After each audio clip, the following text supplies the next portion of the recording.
क्या ऐसा मिसकंसेप्शन है यूएई में काम करने के लिए जो लोगों के दिमाग में रहता है हर वक्त? बिजनेस कम्युनिटी के ज़हन में आता है कि जैसे ही वो लेसन्स बनाते हैं फ़ौरन ही बिजनेस आना शुरू हो जाता है। और ये एक बहुत बड़ा मिसकंसेप्शन है।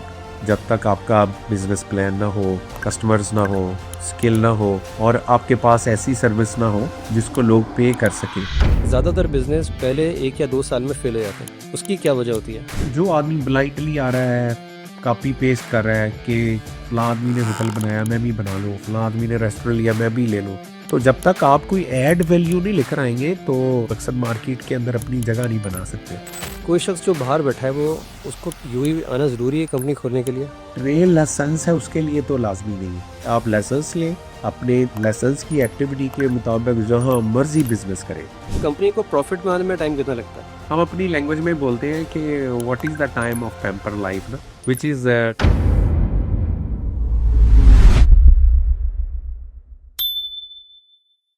आप यूएई में काफ़ी अरसे से हैं तो मैंने सोचा कि एक पॉडकास्ट की जाए उन लोगों के लिए जो लोग यूएई में आना चाहते हैं अपना बिज़नेस करने के लिए, लेकिन उनके कुछ मिसकंसेप्शन हैं, कुछ अंडरस्टैंडिंग सही नहीं है, कुछ ऐसी-सी बातें फैली हुई हैं जो लोग डरते हैं ज़रा-सा। तो थोड़ा-सा मुझे बताएँगे क्या ऐसा मिसकंसेप्शन है यूएई में काम करने के लिए जो लोगों के दिमाग में रहता है हर वक़्त? सो ये सब I am very happy to hear from you.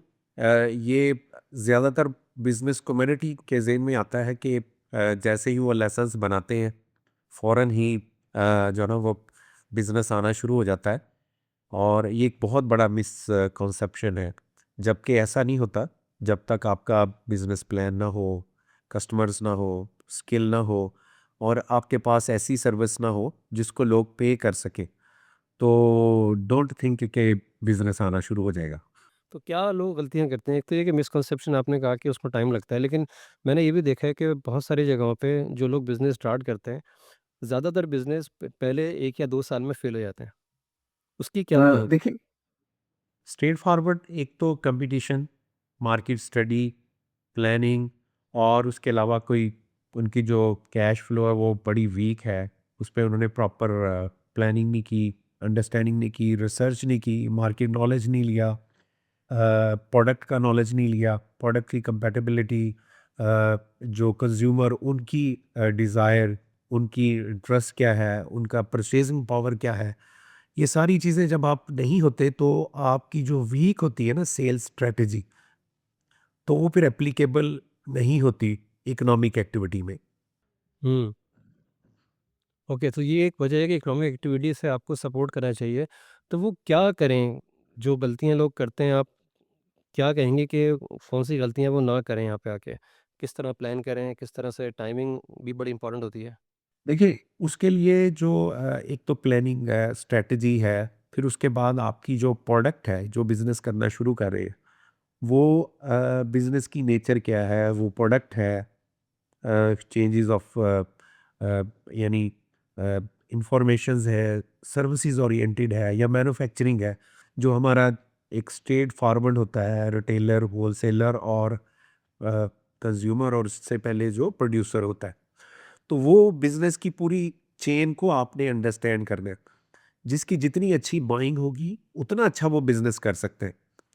UAE चूँकि एक हब है वर्ल्ड का, यहाँ पे आपके पास मल्टीपल ऑप्शंस हुए हैं। जब भी आपने कोई चीज़ इंपोर्ट करनी है, तो डेफ़िनेटली आपको उसके मुताबिक स्टडी करना है कि मैं कहाँ से इंपोर्ट करूँ, जिसकी कॉस्ट इफ़ेक्टिव भी हो, कंज़्यूमर का ट्रस्ट भी हो और वो मार्केट के अंदर जब मैं लॉन्च करूँ, तो वो एक अच्छा मार्केट कैप्चर कर सके और मुझे आरओआई अच्छा हो। और मेरे कंपटीटर भी उसके साथ जो है ना वो मैनेज कर सके और जो मेरा टारगेट है उतना मैं अपना बिजनेस ले सकूं। मकसद उसमें कंज्यूमर का अंडरस्टैंडिंग बहुत ज़्यादा ज़रूरी है। जैसे अगर हम यूई में ऑलमोस्ट तकरीबन 12.5 मिलियन पॉपुलेशन है।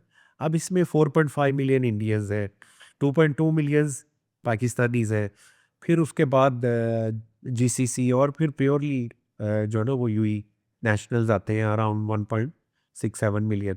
तो अब आपने अपनी प्रोडक्ट को देखना है कि आइदर इट्स एशियन पीपल को जो है ना वो मेरी प्रोडक्ट मैंने एंगेज करना है, उनको पिच करना है या मैंने अरब कम्युनिटी को। तो ये बड़ा इम्पोर्टेंट है कि मार्केट को प्रॉपर स्टडी किया जाए। आपकी नीश क्या है? आपके कस्टमर्स कौन हैं? Either you are targeting Indian, Pakistani और local people. It matters a lot. अगर मैं कहूँ कि कोई शख्स बिज़नेस स्टार्ट करना चाहता है यूएई के अंदर, सो उसको कोई आइडिया नहीं है क्या करना है, तो क्या स्टेप बाय स्टेप प्रोसेस होते हैं वहाँ पे बिज़नेस करने के? बहुत अच्छा सवाल है। देखिए जो भी बिज़नेसमैन कोई यानी यहाँ बिज़नेस शुरू करना चाहता है तो वो सबसे पहले वो ये सब जो क्वेश्चन आता है कि वो कौन-सी एक्टिविटीज़ करना चाह रहा है, नेचर ऑफ द एक्टिविटीज़। उसके अंदर यहाँ पे जो ब्यूटी है यूएई के अंदर कि यहाँ जो ना 3 तरह के बिज़नेस को स्ट्रक्चर किया हुआ है। यानी एक मेनलैंड का बिज़नेस, एक फ्री ज़ोन और एक डेज़िग्नेटेड फ्री ज़ोन। तो इसको बहुत अच्छा समझना चाहिए। मोस्ट ऑफ द कंपनीज जो चाहती हैं कि यहाँ बिजनेस करे और लेकिन यूई की मार्केट को नहीं टच करना चाह रही, then we advise them to open a company in free zone, जहाँ वो अपना लाइसेंस ले लेते हैं, वर्चुअल ऑफिस ले लेते हैं, बल्कि अभी तो वहाँ फुल फ्लैज ऑफिस भी ले सकते हैं। और उनका ये जो बिजनेस है out of UAE free zone में शुमार होगा, जिसमें डेफिनेटली टैक्सेस के बेनिफिट्स हैं और अदर बेनिफिट्स हैं। इतनी कंप्लाइंसेस और जो रिक्वायरमेंट्स है अथॉरिटीज़ की वो नहीं है। 100% आपकी ओनरशिप है, तो उसमें बैंक अकाउंट भी खुल जाता है, तो वो ईज़िली अपना बिज़नेस एस्टेब्लिश कर सकता है। यानी मैं एक आदमी चाइना से इंपोर्ट कर रहा है और यूएस से एक्सपोर्ट कर रहा है, तो वो फ्री ज़ोन में जाएगा। यहाँ जैसे दुबई में मोर देन 50 फ्री ज़ोन है। लेट्स अज्यूम अगर वो गोल्ड कमोडिटीज़ में है तो यहाँ DMCC is one of the famous जो फ्री ज़ोन है। अगर वो फाइनेंशियल इंस्टीट्यूशन, क्रिप्टो पे, बैंकिंग सेक्टर पे, एक्सचेंजेस पे करना चाहता तो वी प्रेफर और डीआईएफसी और ADG I mean Abu Dhabi. So यहाँ फिर एज़ पर फ्री ज़ोन उसमें ज़्यादा बेनिफिट्स दिए होते। आजकल यहाँ जो चीपेस्ट ऑप्शन है उसमें इफ्ज़ा है, दुबई मैदान है और शारजा में एसपीसी है और शम्स फ्री ज़ोन अथॉरिटी है। ये चीपेस्ट ऑप्शंस है। इसमें जो सबसे बड़ा एज ये है कि 3 मेन कैटेगरीज़ आपको मिल जाएँगी, उनके अंदर सब कैटेगरीज़ मिल सकती हैं। तो आप अपना यानी एक ब्रॉड लेवल पे बिज़नेस कर सकते हैं एज़ कम्पेयर टू मेनलैंड में। जब आपने यूएई की मार्केट को टच करना है, ऑफ कोर्स मेनलैंड लाइसेंस में एक मेन कैटेगरी आपको मिलती है, लेकिन अगर आपने फर्दर लेनी है of course you have to pay extra cost. तो उसमें फिर आप दुबई के अंदर रह के आपको कोई शोरूम बनाना है, आपने कोई ऑफिस बनाना है, तो मेनलैंड के अंदर आप अपने बिजनेस को एक्सप्लोर कर सकते हैं। लेकिन अगर कोई आदमी फ्री जोन में भी है तो वो मेनलैंड में भी बिजनेस कर सकता है। तो इसमें कोई बिज़नेस की नेचर ऑफ बिज़नेस या सर्विसेज़ टाइप या प्रोडक्ट टाइप की रिस्ट्रिक्शन है कि आप इस सर्विसेज़ को इस ज़ोन में कर सकते हैं, इसमें नहीं कर सकते हैं, या कोई भी बिज़नेस कहीं भी किया जा सकता है? पहले तो ये है कि फ्री जोन में मोस्टली तकरीबन ऑलमोस्ट सब एक ही टाइप की एक्टिविटीज़ है, लेकिन मैंने आपको बताया कि कुछ फ्री जोनों में कुछ एक्टिविटीज़ को इन्होंने ज़्यादा law rules regulation compliances facilities दी है। मिसाल के तौर पे रैट फ्री जोन है। अगर आपने सीमेंट इंडस्ट्री, अगर आपने शुगर इंडस्ट्री लगानी तो वहाँ इंडस्ट्रियल्स टाइप की जो है ना गवर्नमेंट ने फैसिलिटीज़ दी है। वेयर हाउस, आपको एरिया ज़्यादा मिल गया, इलेक्ट्रिसिटी, पावर, मैन पावर्स, और थोड़ा सा वो आउट ऑफ यूँ है तो वहाँ इकोनॉमिकल कॉस्ट पड़ सकती है। लेकिन जो बिल्कुल हब में है DIFC which is hub of the Dubai, तो वहाँ पर मोस्टली फाइनेंशियल इंस्टीट्यूशंस है। ऑफ कोर्स फिर उसकी कॉस्ट भी उसी हिसाब से है। तो फ्री ज़ोन की जो नेचर ऑफ के मुताबिक उसकी एक्टिविटीज़ को रिकंसाइल करके कंबाइन करके फिर हम एडवाइस करते हैं कि जहाँ उसको सिमिलर टाइप ऑफ बिजनेस मिले, ताकि वहाँ रूल्स रेगुलेशन और कंप्लाइंसेस कम हो। अच्छा, आपने बताया कि एक मेनलैंड होती है, एक फ्री ज़ोन है, और आपने एक और ज़िक्र किया डेज़िग्नेटेड फ्री ज़ोन। ये क्या होता है? डेज़िग्नेटेड फ्री ज़ोन तकरीबन जो है ना ऑलमोस्ट 22 के करीब है। यूँ कह लें आप जिसको यानी आपने जैसे एक कंट्री के अंदर आना है तो कस्टम क्लियरेंस से निकलेंगे, सिमिलर यूएई के अंदर इन्होंने उसको बाउंड्री लगा दी है, कवर किया है। तो आप विदाउट कस्टम क्लियरेंस के बाहर नहीं आ सकते। जबकि फ्री ज़ोन ऐसी है, जब आप मेनलैंड और फ्री ज़ोन में भी some time in a building, जैसे डीआईएफसी में कोई बैरियर नहीं है। आप दुबई मेनलैंड में भी और डीआईएफसी में भी है। लेकिन उसके अंदर आपको एक बैरियर्स है, जैसे कस्टम डिक्लेरेशन की तरह वो आपको उस प्रोसेस से गुजरना पड़ता है। सो ये तो हो गया फ्री ज़ोन। अब ये कि स्टेप क्या हो? कोई शख्स बैठा है इंडिया में, कोई बैठा है पाकिस्तान में, कोई बैठा है सऊदी में। And they want to start business in UAE. तो अगर आप थोड़ा-सा गाइड करें कि उसके स्टेप बाय स्टेप प्रोसेस क्या होते हैं? कोई आप खुद प्रोसेस कर सकते हैं फ्री ज़ोन में, खुद इनिशिएट कर सकते हैं या आपको किसी कंसल्टेंट का सहारा लेना पड़ता है? बहुत अच्छा क्वेश्चन है। देखिए, यूएई ने सबसे जो अच्छा बेनिफिट दिया है कि जो ना easiest way to start up business, उसमें आपको फिज़िकल आने की ज़रूरत नहीं है। आपका सिर्फ़ पासपोर्ट। अब आपके पास 2 ऑप्शन है, अथॉरिटी के पास भी आप जा सकते हैं, कंसल्टेंट आपको हेल्प करेगा to understand your business, to understand your business activities, और उसके मुताबिक वो आपको एडवाइस करेगा कि योर बिजनेस एज पर your activities I am advising this free zone. जैसा कि मैंने पहले भी बताया था, अगर आप फाइनेंशियल इंस्टीट्यूशन का काम करना चाह रहे हैं तो वी वुड प्रेफर डीआईएफसी।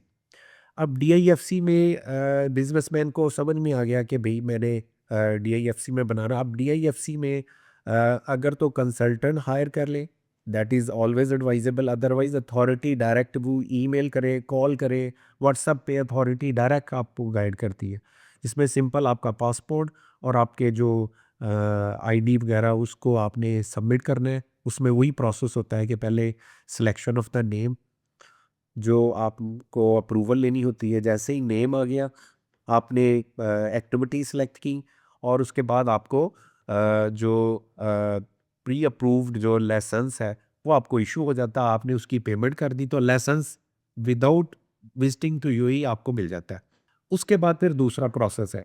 अब बिजनेसमैन को यहाँ टेक्निकली ये देखना है, क्योंकि बिजनेस लाइसेंस की एक कॉस्ट है, तो उसकी डिफरेंट कॉस्ट बढ़ जाती है जब आपको पता होता है कि मैंने लाइसेंस सिंगल ओनर भी लेना है, उसमें 2 ओनर्स होंगे, मुझे नंबर ऑफ स्टाफ ज़्यादा चाहिए, कितने वीज़ेस चाहिए, तो फिर उसी हिसाब से उसकी यानी कॉस्ट बढ़ती जाएगी।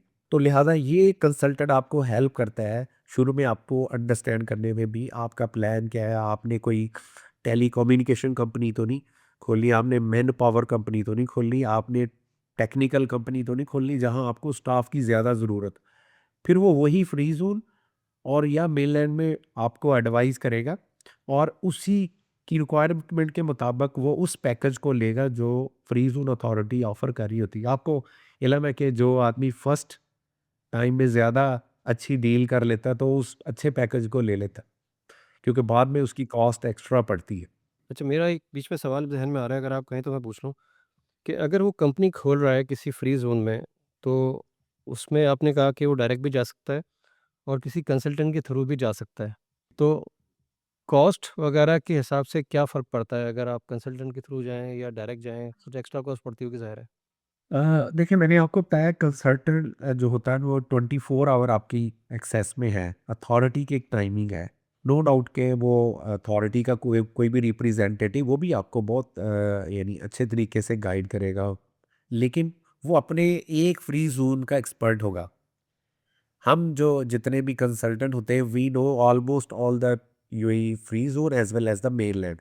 तो हमने क्लाइंट की पहली बेसिक रिक्वायरमेंट को समझ के, उसकी नेचर ऑफ एक्टिविटीज़ को समझ के उसको एडवाइस करना कि कौन सा फ्री जोन और मेनलैंड आपके लिए एडवाइजेबल है, और इस वक्त कौन सा फ्री जोन ऑफर कर रहा है पैकेजेस, क्योंकि यहाँ बेशुमार प्रमोशन चल रही होती। तो हम उस प्रमोशन को भी ज़ेहन में रखते हैं, वो फिर हम पिच करते हैं। कई दफ़ा यानी वीज़ा फ्री ऑफ़र चल रही होती है, रमज़ान ऑफ़र। कई दफ़ा नो कॉस्ट ऑफ अगर आपका स्पॉन्सर यानी जो इन्वेस्टर है फ्री वीज़ा उसकी भी चल रही होती। तो वो प्रमोशन को जो ना वो अच्छे तरीके से बेनिफिट ले सकता है। अब आती है उसकी फ़ीस बड़ी नॉर्मल होती है, तकरीबन 1000 दरहम से लेके 5000 दरहम एक कंसल्टेंट चार्ज करता है, और कई दफ़ा तो वो कोई भी कॉस्ट नहीं करता, क्योंकि अथॉरिटी उसको जब कोई क्लाइंट में चोर होता है उसके अगेंस्ट उसको कंपनसेट कर देती है। तो कई दफ़ा वो क्लाइंट को कोई चार्ज नहीं कर रहा होता। अच्छा, कोई शख्स जो बाहर बैठा है वो उसको क्या यूएई आना ज़रूरी है कंपनी खोलने के लिए? देखिए, जो तो ट्रेल लाइसेंस है उसके लिए तो लाज़मी नहीं है। लेकिन आप नेक्स्ट स्टेप है, डेफ़िनेटली ही have to open a bank account. जब उसको बैंक अकाउंट ओपन है तो यहाँ सेंट्रल बैंक की पॉलिसी है कि उसका जो यूएई का जो एमिरेट्स आईडी हो, रेज़िडेंसी हो, उसके लिए फिर जब वो कंपनी का जो पीआरओ है या जो कंसल्टेंट है, या अगर वो डायरेक्ट कर रहा है, तो वो फिर उसको अपने डॉक्यूमेंट्स कहेगा और अपना वीज़ा अप्लाई करेगा। तो जैसे ही वीज़ा होगा वो उसका वर्क वीज़ा होगा, वो लैंड करेगा, जब वो लैंड करेगा फिर वो ऑफ कोर्स उसको बायोमेट्रिक करना है, उसमें अपना ब्लड टेस्ट देना है, एक्स-रे करना है, वो एक प्रोसेस है which can take 5 to 10 working days. उसमें भी फिर मल्टीपल ऑप्शंस हैं, आप नॉर्मल ले रहे हैं, अर्जेंट ले रहे हैं, वीआईपी सर्विस ले रहे हैं, तो डिफरेंट टाइप की यहाँ सर्विसेज हैं, ऑफ कोर्स अकॉर्डिंगली आपको फ़ी देना पड़ती है। तो जिस सर्विस को आप ले रहे हैं उसी के मुताबिक फिर वो प्रोसेस होगा। फिर आपका जैसे ही बायोमेट्रिक होगा, कंसल्टेंट आपको क्या करेगा कि आपको कहेगा you can leave the country, और वो बाद में आपका एमिरेट्स आईडी आपको भेज देता है। Emirates ID which is called like the residential mandatory requirement है for the opening of bank account, क्योंकि बैंक अकाउंट आपका सेकंड स्टेप होता है ओके। After opening. सो क्या बैंक अकाउंट और एमिरेट्स आईडी के बगैर वहाँ बिज़नेस हो सकता है अगर कंपनी खुल गई खाली? एडवाइजेबल तो नहीं होता। देखिए खूबसूरती बिज़नेस की यही है कि वो बैंक के थ्रू ही हो। कैश की भी यहाँ जैसे बिज़नेस तो बिल्कुल हो सकता है, लेकिन एक ब्यूटी ऑफ द बिज़नेस ये होता है कि वो अपनी सारी जो factors, of course bank is one of the key elements है। जब आप किसी से डील करते हैं तो वेरी रेयर आप इनवाइस इशू करें, कैश इनवाइस। मोस्टली आपने इनवाइस, टैक्स इनवाइस इशू की होती है और उसके अगेंस्ट बैंक में ही ट्रांसफ़र करते हैं, और बिजनेस 90% प्रेफर भी बैंक ट्रांसफ़र को ही करते हैं। अच्छा, आपने मुझे 3 चीज़ें बताई इस वक़्त। सबसे पहले आपने बताया कंपनी खुली है, दूसरा आपने बताया कि आपकी एमिरेट्स आईडी बनेगी, तीसरा आपने बताया फिर उसका बैंक खुल जाएगा। अगर ये 3 चीज़ें आपकी एक्टिव हो जाती हैं तो you can start the business, जी। राइट? अगर मैं आपसे पूछूँ कंपनी खोलने की कॉस्ट क्या होती है? बैंक खोलने की कोई कॉस्ट होती है? या एमिरेट्स आईडी बनने की क्या कॉस्ट होती है? तो उसमें आप किस तरह सम अप करेंगे इसको? देखिए पहली कॉस्ट है लाइसेंस की। लाइसेंस की कॉस्ट तकरीबन 6,750 दिरहम से लेके आपको यानी 10,000 तक कॉस्ट है। ये मैं फ्री ज़ोन की बात कर रहा हूँ, एक्सेप्ट डीआईएफसी और एडीजीएम, नॉर्मल जो कंपनीज़ हैं। अच्छा, उसके बाद दूसरी कॉस्ट है जब आपने वीज़ा लगवाना। वीज़ा 2 तरह का है, इन्वेस्टर वीज़ा वो इमिग्रेशन का होता है, और मैनेजर या स्टाफ वीज़ा वो लेबर का होता है। सो इन्वेस्टर वीज़ा अराउंड 4,500 से लेके जो स्टाफ और मैनेजर वीज़ा, चूँकि उसमें लेबर भी आती है, वो तकरीबन 8,500 और इस रेंज में है। तो ये 2 चीज़ें होगी। और जब आपने वीज़ा अप्लाई करना, ऑफ कोर्स फिर इमिग्रेशन कार्ड है, 2,400 समथिंग उसकी कॉस्ट है। तो उसमें यानी फिर आपकी कॉस्ट बढ़ती जाती है। बेशुमार लोग हैं वो सिंपल ट्रेड लाइसेंस यानी मकसद लेते और काम शुरू कर देते। और कुछ लोग वीज़ा अपना लेके अपना पर्सनल अकाउंट ले लेते हैं। बेशुमार ई कॉमर्स पे बड़े लोग काम कर रहे हैं। बड़े कंसल्टेंट हैं जो इंडिविजुअल है, जो एडवाइजरी सर्विस देते हैं। तो वो आर्किटेक्ट है, सिंगर है, वो बिज़नेस अकाउंट नहीं खोलते, वो पर्सनल अकाउंट खोल के बिज़नेस कर रहे होते हैं। और उसमें अगर हम लाइसेंस, वीज़ा, और उसके बाद तीसरा आ जाता है यानी आपको ऑफ़िस, वर्चुअल ऑफ़िस या आपका फ़िज़िकल ऑफ़िस। तो ये तकरीबन 18,000 से लेके 25,000 दिरहम तक कॉस्ट आती है। ओके, सो 18,000 से लेके 20,000 तक दिरहम के खर्चे में आप अपनी कंपनी खोल सकते हैं और इसकी रिन्यूएबल कॉस्ट भी होती होगी ज़ाहिर है कोई हर साल या हर 2 साल बाद। जी। आप सिमिलर ही कह लें, तो आपने क्योंकि हाँ, देखिए जो आपका वीज़ा होता है ना, वो आपका 2 साल का होता है। ओके। टेनेंसी आपकी 1 ईयर की है, तो टेनेंसी और लाइसेंस में रिन्यू होना होता है, वो 12 से 15,000 आपको कॉस्ट चली जाती। नहीं, आपको 18 से 20,000 दिरहम साल का एक एक्सपेंस है लीगल केसेस के अंदर जिसकी वो आपको अपनी कंपनी को मेंटेन करना है वहाँ पे। एग्रीड। ठीक है। अच्छा, यहाँ पे अब कुछ लोग डिसाइड करते हैं कि मैं फ्री ज़ोन में खोलूँ या मेनलैंड में। वो कैसे डिसाइड करते हैं? क्या स्ट्रक्चर बनता है उन लोगों का काम काम करने का? कहाँ पे क्या ज़्यादा बेनिफिट है, कहाँ पे कम बेनिफिट है? देखिए पहला तो इम्पैक्ट है कॉस्ट का। मेनलैंड में डेफ़िनेटली आपकी कॉस्ट ज़्यादा है। दूसरा है मेनलैंड में एक एक्टिविटी मिलती है, और फ्री फ्री होल्ड में 3 मेन एक्टिविटीज़ मिलती हैं। उनके अंदर ब सम टाइम 10-10 सब एक्टिविटीज़ है। तो ये एक्टिविटीज़ का एक फिर कॉस्ट का इम्पैक्ट। फिर मेनलैंड के अंदर ऑफ कोर्स जब आपने ऑफ़िस लेना है, तो उसकी कॉस्ट है डेफ़िनेटली ज़्यादा है, जबकि फ्री ज़ोन में आप वर्चुअल ऑफ़िस से भी काम चला सकते हैं। लेकिन आप क्या एडवाइस करते हैं लोगों को जो नया एक बिज़नेस खोलने जा रहा है? आप उसको मेनलैंड की एडवाइस करते हैं या फ्री ज़ोन की करते हैं? अभी देखिए मैं आपको ना एग्जांपल देता हूँ, कोई 200-300 क्लाइंट्स है जिसको मैं देखता हूँ। मिसाल के तौर पे गोल्ड का जितना क्लाइंट है, उनको हम मेनलैंड में ही बिज़नेस करवाते हैं क्योंकि उसने अपनी एक ज्वेलरी शॉप बनानी है, रिटेल शॉप बनानी है। इसी तरह जो आपकी रियल एस्टेट है, उन्होंने साथ अपने ऑफिसेज़ बनाने हैं, पब्लिक को डील करना है, मेडिकल हो गया, हॉस्पिटल्स हो गया, जितनी भी एक्सचेंजेस हैं, बैंक्स हैं, ये सारे के सारे मेनलैंड में। The real business is mainland. आपकी जितनी भी कॉफ़ी शॉप है, ट्रैवल एंड टूरिज़्म है, ये सारे। लेकिन अगर एक आदमी इम्पोर्ट और एक्सपोर्ट कर रहा है कॉटन को, वो चाइना से ले रहा है, इंडिया, पाकिस्तान, बांग्लादेश से ले रहा है और एक्सपोर्ट कर रहा है कनाडा, यूएसए और किसी भी कंट्री में, तो वो मेनलैंड में नहीं उसका business. Mostly oil based companies, mostly raw material chemical companies, ये सारी की सारी कंपनी हम फिर उनको फ्री जोन में लेते हैं क्योंकि वो यूई में आते ही नहीं है। कॉस्मेटिक्स की कंपनीज होगी, डिफरेंट टाइप ऑफ की फूड आइटम्स होगी, यानी जो एक कंट्री से दूसरे कंट्रीज में थ्रू दुबई जाती है, तो वो फिर हम उनकी मेन फ्री जोन में कंपनी खोल देते हैं। वो इम्पोर्ट और एक्सपोर्ट, यहाँ से उसको इतनी स्टाफ भी हायर नहीं करना पड़ता, तो जिससे उसकी कॉस्ट भी कम होगी और उसने एक अच्छा प्रॉफिट भी ले लिया। फिर एक और मज़े की बात, चूँकि 2018 से यहाँ वैल्यू एडेड टैक्स आ गया, 2023 से यहाँ कॉर्पोरेट टैक्स आ गया, तो जब आप फ्री ज़ोन में हैं तो similar like there is no value added tax. तो वो जो ना वो आपकी सेल परचेज़ वो वैल्यू एडेड टैक्स एग्ज़ेम्प्ट हो जाएँगी। कॉर्पोरेट टैक्स में आप फ़ॉल कर जाएँगे। तो आपको एक टैक्स की एक अच्छी खासा बेनिफिट मिल रहा है। अच्छा, इसमें एक और चीज़ आती है स्पॉन्सर। क्या आपको कंपनी खोलने के लिए किसी यूएई स्पॉन्सर का सहारा लेना पड़ता है या you can do independently by yourself? देखिए आज से कोई 4 इयर्स बिफोर मेनलैंड के अंदर विदाउट यूएई नेशनल आप बिज़नेस नहीं इस्टेब्लिश कर सकते थे, यानी लाइसेंस नहीं ले सकते थे। उसमें भी 3 तरह की होता था एस्टेब्लिशमेंट, अ, जिसको कहते हैं सिंगल ओनर, उसके बाद एलएलसी जो बोलते हैं लिमिटेड लायबिलिटी कंपनीज़, जिसमें यानी कोई भी परसेंटेज आप यूएई नेशनल की रख सकते थे। लेकिन मुझे अब एग्ज़ैक्टली याद नहीं है, 4-5 इयर्स बिफोर इन्होंने 300 एक्टिविटीज़ को ओपन कर दिया, where you doesn't required any UAE national. But some business ऐसे हैं जहाँ यूएई नेशनल का आपको बेनिफिट है। मसलन जो इनके बगैर कर ही नहीं सकते, जैसे रियल स्टेट हो गया, इसी तरह आपके एक्सोरियंस हो गया, इसी तरह आपके अभी इन्होंने ऑडिटर को भी परमिशन दे दी before you must have UAE national.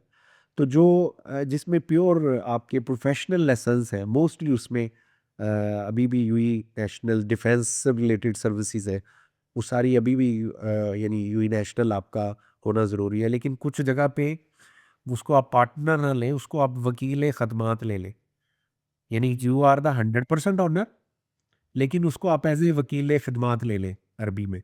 Okay, तो ये एक यानी ऐसी कंपनी बन गई जिसमें आप 100% ओनर भी हैं और यूई नेशनल भी आ गया। तो ये मेनलैंड की रिक्वायरमेंट है, राइट? ये भी हाँ, लेकिन मैंने कहा 300 ऐसे ऐसे एक्टिविटीज़ है जहाँ यूई नेशनल की ज़रूरत नहीं है। तो इस वक्त तकरीबन ऑलमोस्ट 90% प्लस जो ना वो यूई नेशनल के बगैर ही लोग प्रेफर कर रहे हैं कंपनी बनाना। हुँ। और उसमें कोई प्रॉब्लम्स आती हैं काम करने में फ्यूचर में या सेफ है सारा कुछ? नहीं, यहाँ पे जो ब्यूटी ऑफ यूई है कि आप लाइसेंस लें, अपने जो लाइसेंस की एक्टिविटी के मुताबिक जहाँ मर्जी बिजनेस करें, no one is going to ask you. आपने अपने कंप्लाइंसेस को पूरा करना है, अपनी रिटर्न को प्रॉपरली जमा करना है, जो आपकी एक्टिविटीज़ है उसके मुताबिक आप परचेज सेल या सर्विस दे रही हैं। आपका जो स्टाफ है वो आपके वीज़े पे हो और वो रेलिवेंट हो, यानी उसका अगर सेल्स मार्केटिंग में है तो वो सेल्स का ही उसके पास डेजिग्नेशन हो। तो दैट इज़ अ ब्यूटी कि आप यहाँ एक दफ़ा लीगल जैसे ही कंप्लाइंस पूरा होता है from the day first you can easily work, business आप ओपनली कर सकते हैं। अच्छा, कई लोग क्या करते हैं कि वो अपनी जॉब कर रहे होते हैं यूएई के बाहर, कोई पाकिस्तान में है, कोई इंडिया में है, कोई सऊदीया में है, लेकिन they want to establish their business within UAE. तो यूएई को कोई प्रॉब्लम तो नहीं आता कि आप कहीं जॉब भी कर रहे हैं और यहाँ पे आपने कंपनी भी खोल ली है? There was a time when I had 60 days to find a job or leave the country. No savings, school fees due. I had strong qualifications, but my profile was being ignored. That's when I learned something every finance professional eventually realizes. Technical excellence does not create influence, business partnering does. When I started showing up as a decision partner, not just finance expert, everything changed. Leaders listened, trust grew, opportunities followed. That's exactly what this program is built on. Real frameworks from real leadership experience, not theory. I'm really proud of this course because it has empowered finance professionals in our fraternity to grow fast, far beyond what they thought possible. Here are some of the testimonial. If you are ready to make that same shift, enroll today and become a certified finance business partner.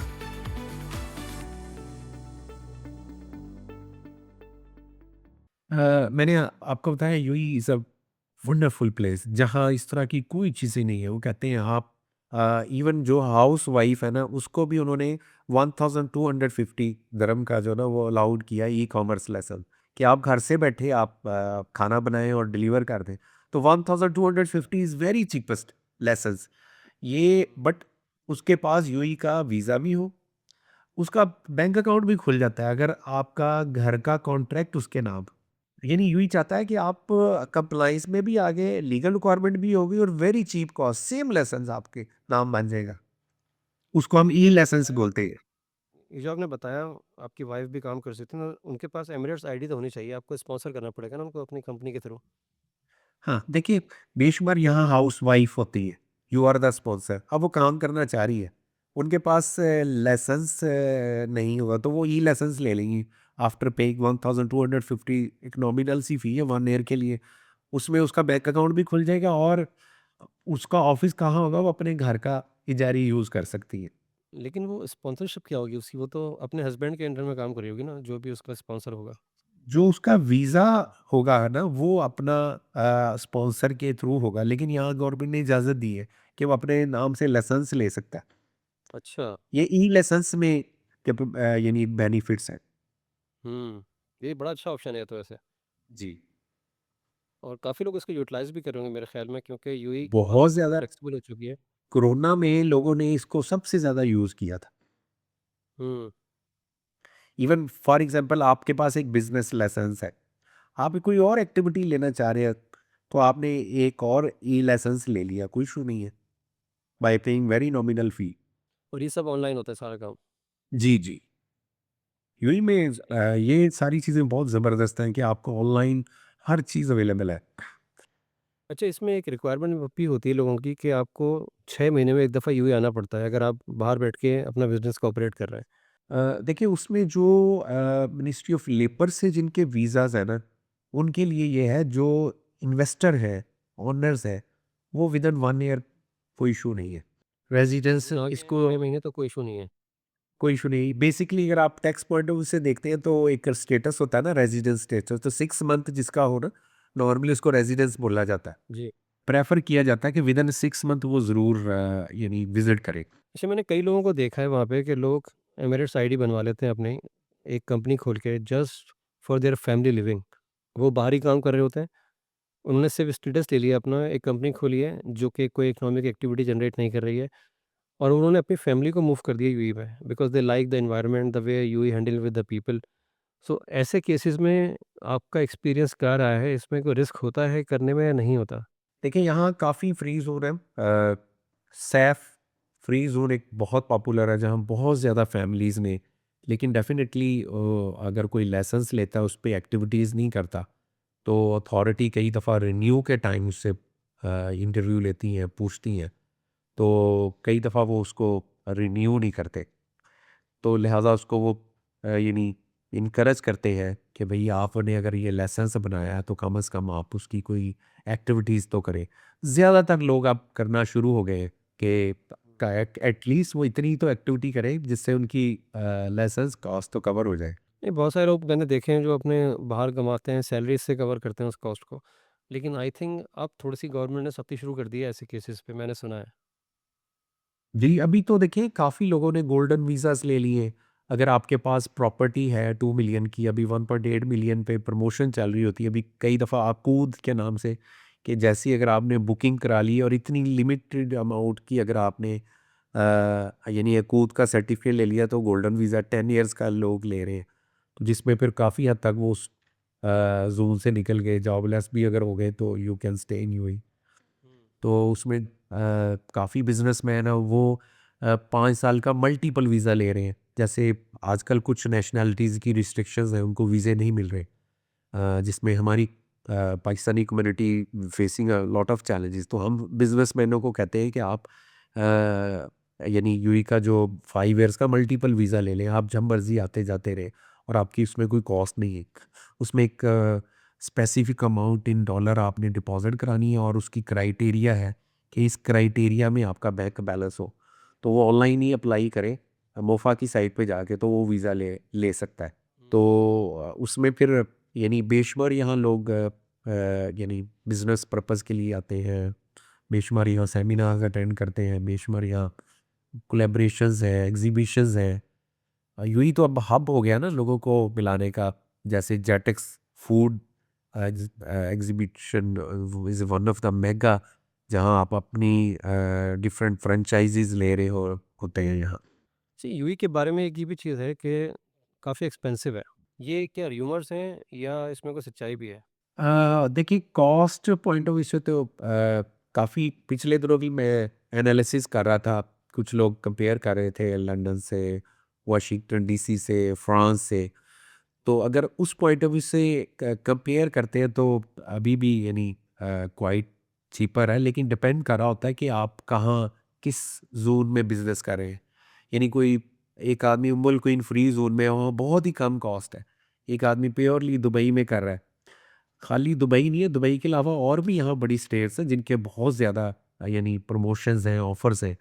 तो यहाँ चूँकि travelling cost cheap है, गाड़ी easily है, petrol cheap है, तो taxes कोई है नहीं, तो आप 7 स्टेट्स में जहाँ मर्जी बिजनेस कर सकते हैं। तो कुछ लोग यानी कॉस्ट को कम करने के लिए अपने सारे लाइसेंस किसी और स्टेट में ले लेते हैं, which is a little far from Dubai. तो वो अपनी कॉस्ट को यानी इस तरह कम कर लेते हैं। लेकिन जिनका जो सर्कल ही कनेक्टिविटी और बिजनेस की एक्टिविटीज़ ही दुबई से है, तो वो डेफिनेटली वो तो दुबई से बाहर नहीं निकलेंगे। लेकिन दुबई में कॉम्पिटिशन भी बहुत है। आपने क्या एक्सपीरियंस किया है कि वहाँ पे कस्टमर हासिल करना कितना आसान है? और क्या-क्या चैलेंजेस आते हैं उसके अंदर? क्योंकि वहाँ पे डिफरेंट मार्केट है, इंडियन भी हैं, पाकिस्तानी भी हैं, इंडियन ज़्यादा ज़ाहिर है वहाँ पे। लेकिन मैंने नोटिस किया हुआ कॉम्पिटिशन बहुत ज़्यादा है। अगर आपको अकाउंटिंग फ़र्म खोलते हैं तो बेइंतहा अकाउंटिंग फ़र्म बैठी हुई हैं। अगर आपको अकेडमी खोलते हैं, बेइंतहा अकेडमी बैठी हुई हैं। तो आपका वहाँ स्पेस कैसे क्रिएट होता है? देखिए, एक तो मैंने आपको बताया कि अभी भी यानी जैसे रियल स्टेट अभी तक डिमांड जो है ना वो इतनी है, सप्लाई नहीं पूरी हो रही। ये तो ब्यूटी है। जब से कॉर्पोरेट टैक्स आया, ऑफ कोर्स कंप्लाइंसेस बढ़ गए हैं। यहाँ प्रोफेशनल की बहुत ज़्यादा डिमांड हो गई है। पहले एक आम आदमी भी आके यानी यहाँ छोटी सी कंपनी बुक कीपिंग की इस्टेब्लिश की, लाइसेंस लिया और शुरू कर दिया। लेकिन जो जो नए लॉ आ गए, एएमएल आ गया, एंटी मनी लॉन्ड्रिंग लॉ आ गया, यूबीओ आ गया है, फिर इससे पहले ईएसआर था, इकोनॉमिक सब्सटेंस रेगुलेशन था, और फैटफ की लॉट ऑफ रिक्वायरमेंट्स आती जा रही। अब प्रोफेशनल की बहुत ज़्यादा रिक्वायरमेंट्स हो गई। इसी तरह आपके आईएफआरएस के रिक्वायरमेंट्स होगी, ईसीएल की का जो है ना वो डिस्क्लोजर्स हो गए। तो यानी UAE almost similar going to follow Saudi Arabia कह लें, जिस तरह ज़ाट का है, तो यहाँ इमारा पोर्टल ऑलमोस्ट दोनों एक जैसे ही हैं। तो उसमें फिर ये कि यहाँ भी बिज़नेस आस्ता-आस्ता कंप्लायंसेस में जा रहा है। ई-इनवॉइसिंग अभी इन्होंने शुरू की है, जो कि 30th June is the last date for 50 million and above business के लिए। तो उसमें ये है कि आपकी जो कोर एक्सपर्टाइज़ है ना, व्हिच हैज़ मैटर। अब लोगों ने उसको कैसे मैनेज किया है कि आपका रजिस्टर्ड ऑफ़िस या कनेक्टेड ऑफ़िस यहाँ दुबई में, बैक ऑफ़िस उन्होंने अपना इंडिया में, बांग्लादेश में, पाकिस्तान में रख लिया, जिससे उन्होंने कॉस्ट को काफ़ी हद तक यानी मैनेज कर लिया, कम्पीट कर लिया। तो उसमें फिर of course nature of work भी डिपेंड करता है। अब आप यानी हमारी फील्ड में जैसे है टैक्स से रिलेटेड, लोगों ने पीछे 40-50-50 की टीम रखी है। किसी के पास 100 की टीम है, हमारी खुद कोई अराउंड में भी 60 की टीम लाहौर में बैठी है। तो वो हमने अपनी कॉस्ट को जो है ना वो ऐसे कवर किया है। कुछ हमारे इंडिया में बैठे हैं, हमें पता होता है कि ये चीज़ हमें आउटसोर्स अगर हम इंडिया से करें तो वो क्वाइट चीपर है as compare to other countries. तो ये फिर बिज़नेस की ब्यूटी है कि आपकी किस तरह की रिक्वायरमेंट है, उसके मुताबिक आप कॉस्ट इफेक्टिव। और कंपटीशन तो हर बिजनेस में है, मोनोपोलिस्टिक कंपटीशन हो, परफेक्ट कंपटीशन हो, ये बिजनेस की ब्यूटी है। जैसे पहले ये था, क्या नाम लेते हैं, अमेज़न था, अभी यहाँ नून आ गया है, तलाबात आ गया है, और डिलीवरो आ गया है, फिर इसके अलावा छोटी-छोटी और बड़ी फ्रेंचाइज़ ओपन हो गई हैं। तो but market gap is there, market में पोटेंशियल है, तो ये नए जो है ना वो इन्वेस्टर और बिज़नेस एंटर हो रहे हैं। यानी राइट राइट प्रोडक्ट की डिमांड है वहाँ पे अभी भी। जी। अच्छा, कंपनी को प्रॉफ़िट बनाने में टाइम कितना लगता है? एक तो एक इन्वेस्ट में अपना ऑफ़िस बनाया, सब चीज़ें की, अब उसको प्रॉफ़िट भी तो चाहिए ना? उसमें क्या कितना टाइम लगता है प्रॉफ़िट बनने में कंपनी के अंदर? हम अपनी लैंग्वेज में बोलते हैं कि what is the time of pamper life ना, व्हिच इज़ 12 टू 24 मंथ। वो पूरा साइकिल देख ले बिज़नेस का ना, जिसमें वो कहता है 4 सीज़न देख ले। तो इतना तो होता ही है मैच्योर होने में, which is called pamper life, के बेबी खड़ा हो जाए, अब वो he can walk without any support ना।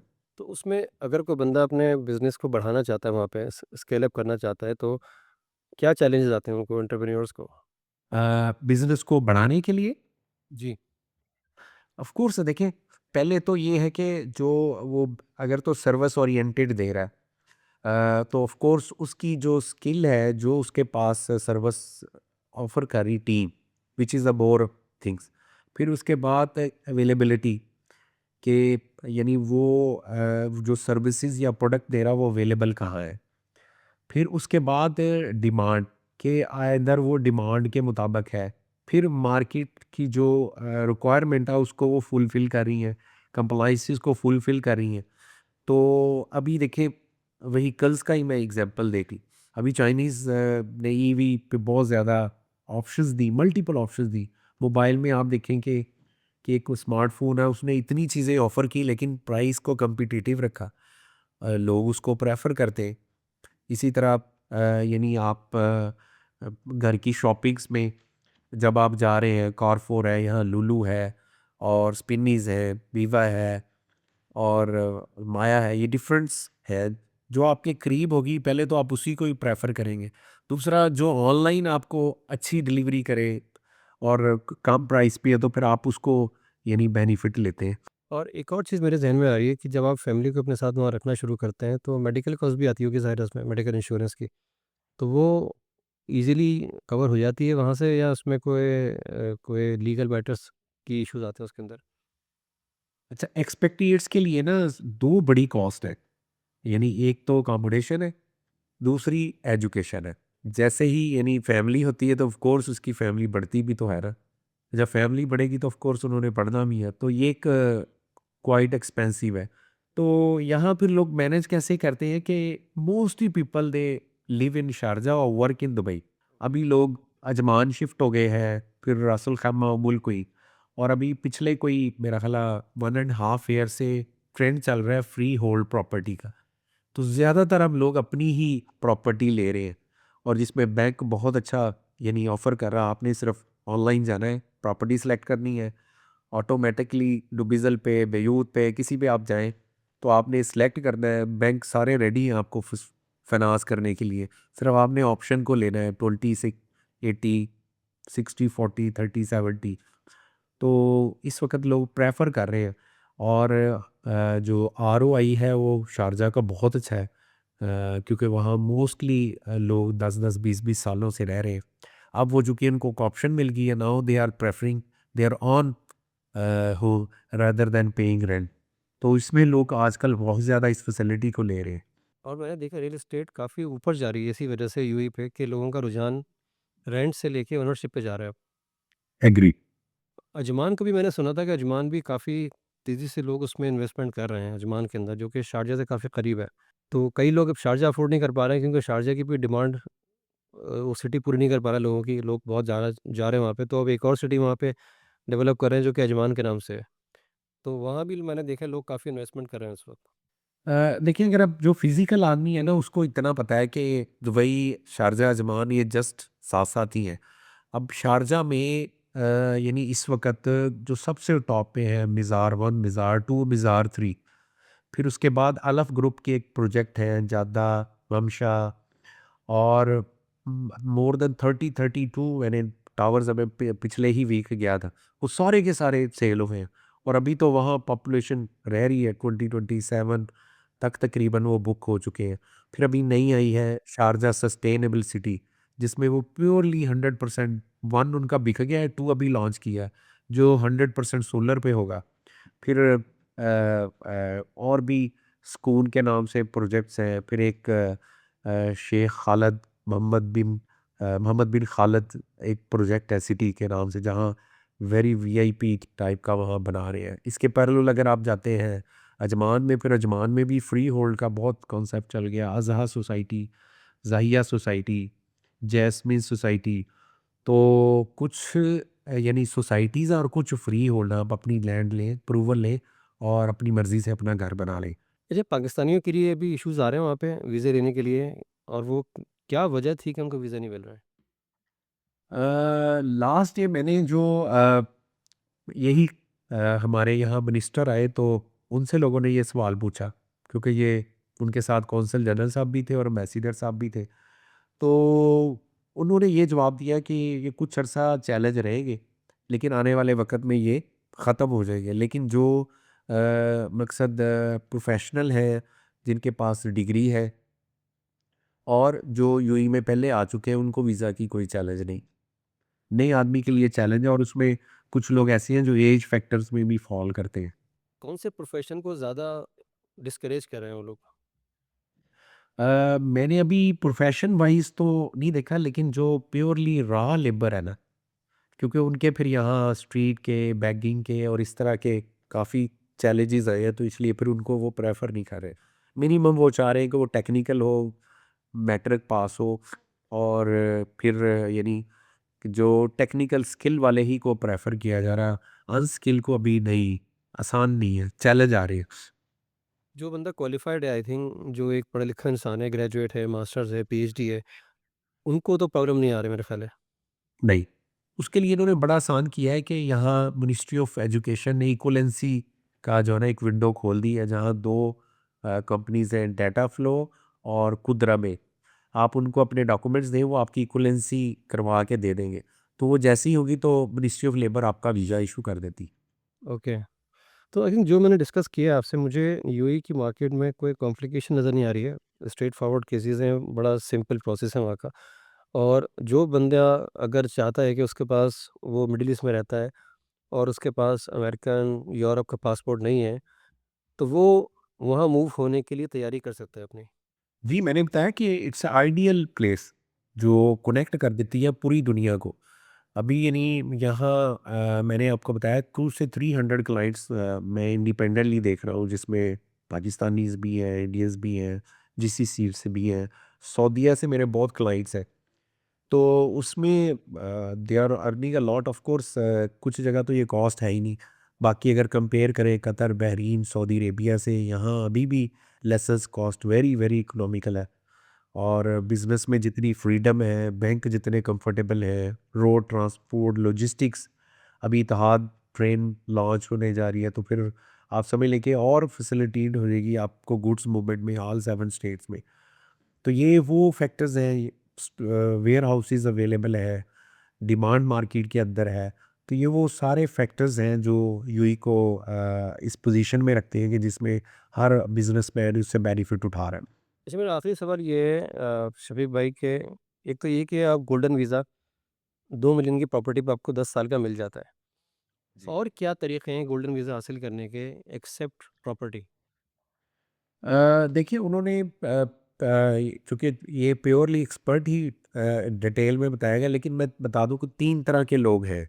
एक है प्रोफ़ेशनल, जैसे हमें इन्होंने गोल्डन वीज़ा दिया है कि ऐसा प्रोफ़ेशनल डॉक्टर है, चार्टर्ड अकाउंटेंट है, इंजीनियर है, स्कॉलर है, तो उसकी एक लिमिट है सैलरी की, 35,000 प्लस सैलरीज़ हो। और उसकी कंपनी का पहले था कि सैलरी और 6-7 मंथ तक वो उसको वीज़ा दे देते थे।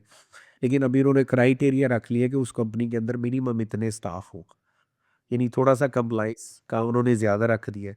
इसके अलावा जो ये हमारे जितने भी आर्टिस्ट हैं, मीडिया के हैं जो की प्लेयर है ना, जो जिनकी एक लोगों को पता है पॉपुलैरिटी है, वो अगर अप्लाई करें तो वो उनको फ्री मिल जाता है। हमारे बेशुमार लोग हैं जो कम्युनिटी में जिनका फॉलोअर ज़्यादा है, वो अपना जैसे ही फॉर्म फिल करके भेजते हैं तो उनको वीज़ा मिल जाता है। मुझे मिल सकता है? मैंने आपको बताया, मैं आपको लिंक भेज दूंगा, आपने देखना कि आप उसमें कहाँ फॉलो कर रहे हैं, कि आपका सोशल में कितना फॉलोअर है। तो अगर आप उस ट्री भी आते हैं तो डेफिनेटली, अदरवाइज और मैं आपसे कॉन्टैक्ट करूँगा इस प्रोसेस को समझने के लिए। मेरा काम तो आपको लिंक देना है और उस कनेक्ट करना है ना, उसकी रिक्वायरमेंट्स तो आपने पूरी कर दी है। जो लोग ये पॉडकास्ट देख रहे हैं वो शफीक भाई, कोई आखिरी मैसेज आप देना चाहें जो उनको मोटिवेट करे कि हाँ, कुछ करें? देखें, लोगों के पास टैलेंट है, लोगों के पास आइडियाज़ हैं, लेकिन लोगों के पास एग्ज़ीक्यूशन की हिम्मत नहीं आती है बस। वो एग्ज़ीक्यूशन करते हुए डरते हैं क्योंकि आइडियाज़ तो भरे पड़े हैं मार्केट में। इतने लोग बैठे हैं, बिलियंस ऑफ पीपल, जिससे आप बात करेंगे उसके पास एक आइडिया है, लेकिन the problem is how to execute. अगर आप एक मैसेज में बताएँ कि लोग एग्ज़ीक्यूट कैसे कर सकते हैं यूएई में, कितना आसान है, कितना मुश्किल है, ताकि लोगों के अंदर हिम्मत आए करने की। देखिए कोई भी आदमी है ना, अगर कोई जब तक वो स्मार्ट वर्क नहीं करेगा, प्लान नहीं करेगा, उसको यानी समथिंग एक्सेप्शनल नहीं करेगा, ऐसी चीज़ जो मार्केट में है ही नहीं, ऑफ कोर्स उसकी तो डिमांड रहेगी। और जो आदमी ब्लाइंडली आ रहा है, कॉपी पेस्ट कर रहा है कि फलां आदमी ने होटल बनाया मैं भी बना लूँ, फलां आदमी ने रेस्टोरेंट लिया मैं भी ले लूँ। लेकिन जो ऐड वैल्यू नहीं कर रहा, जिसकी प्रोडक्ट के अंदर इंडिविजुअलिटी और मकसद कोई ऐसी चीज़ नहीं है जो अट्रैक्ट करे लोगों को, जो यानी कंपैरेटिवली चीपर भी हो और पब्लिक को यानी डिमांड भी की तरफ लेकर जाए, तो वो डेफिनेटली मार्केट में अपनी जगह बना सकता है। अभी टेक्सटाइल का ले लें, मेरा मैं बहुत अच्छा टेक्सटाइल का बिजनेस करता था, लेकिन जैसे ही हम कोई उसके अंदर कोई अच्छी डिज़ाइनिंग लेते थे, people they don't bother about the price, वो उस डिज़ाइन को लेना चाह रहे थे। लेकिन कुछ चीज़ें होती हैं जो एक जो रियल आपका क्लाइंट होता है ना, वो एसएमई होता है। जो मीडियम क्लास जो होती है मिडल क्लास, वो आपका रियल क्लाइंट होता है, लॉन्ग लास्टिंग जिसने चलना होता है। वो हमेशा कम्पीट कर रहा होता है। कुछ जगह कुछ कंट्रीज़ को एज है। अगर वो उनको बेनिफिट से सही टाइम के अंदर यानी अगर लॉन्च करता तो वो बहुत ज़्यादा, यहाँ बेशुमार पाकिस्तानी है, मैंगो बहुत एक्सपोर्ट करते हैं मैंगो सीज़न में। उन्होंने अब क्या किया है, उसकी पैकिंग को गिफ्ट पैकिंग कर दी है। यानी बजाय कि वो 20 केजी का उन्होंने 5 केजी का लिया, जिससे मिलियंस में उनकी सेल हो गई। लोग अब प्रेफ़र करते हैं कि अब पाकिस्तानी मैंगो, अरब भी पसंद करता है कि वेयर इज़ माई हदिया ना, मेरा गिफ्ट कहाँ है? तो वो बेसिकली इसी तरह फूड में है, बेकरीज़ में है, कन्फेक्शनल में है, बेशुमार लोग हैं। अभी यानी मैं अभी एक आदमी मुझे अभी देकर गए थे, ये पैकिंग मैंने ना ये प्रोटीन के मुताबिक है, मैं नाम नहीं ले रहा प्राइवेसी के लिए ना, ने एक पैकेट को कन्वर्ट किया है कि आप कितनी प्रोटीन ले रहे हैं। तो वो एक नया यानी कॉन्सेप्ट है जो हमारी नई यंग जनरेशन को दे रहा है। तो जब तक आप कोई ऐड वैल्यू नहीं लेकर आएँगे तो मकसद मार्केट के अंदर अपनी जगह नहीं बना सकते। This is what I why I knows that. ज़बरदस्त, थैंक यू। अरबी आनी ज़रूरी है वहाँ काम करने के लिए? नहीं, इस मामले में यानी दुबई इज़ आइडियल के यहाँ पे जो एक मेन क्लास है वो इंग्लिश है, फिर उसके बाद उर्दू और हिंदी और इसके पैरेलल मलबारी है। क्या बात है! चलिए शफीक भाई, थैंक यू सो मच, बहुत मज़ा आया बात करके और काफ़ी कुछ इसमें लर्निंग है मेरे लिए भी और जो सुनने वाले हैं उनके लिए भी। सो आई थिंक अगर कोई शख्स बिज़नेस स्टार्ट करना चाहता है तो शफीक भाई से कॉन्टैक्ट करें। मैं शफीक भाई का लिंक डिस्क्रिप्शन में डाल दूँगा, तो ही इज़ वेरी हेल्पफुल और शायद मेरे रेफ़रेंस से आपको डिस्काउंट भी दें वो इंशाल्लाह। ठीक है शफीक भाई। चलिए, thank you so much Shafiq भाई again It's my and pleasure meeting with you. pleasure.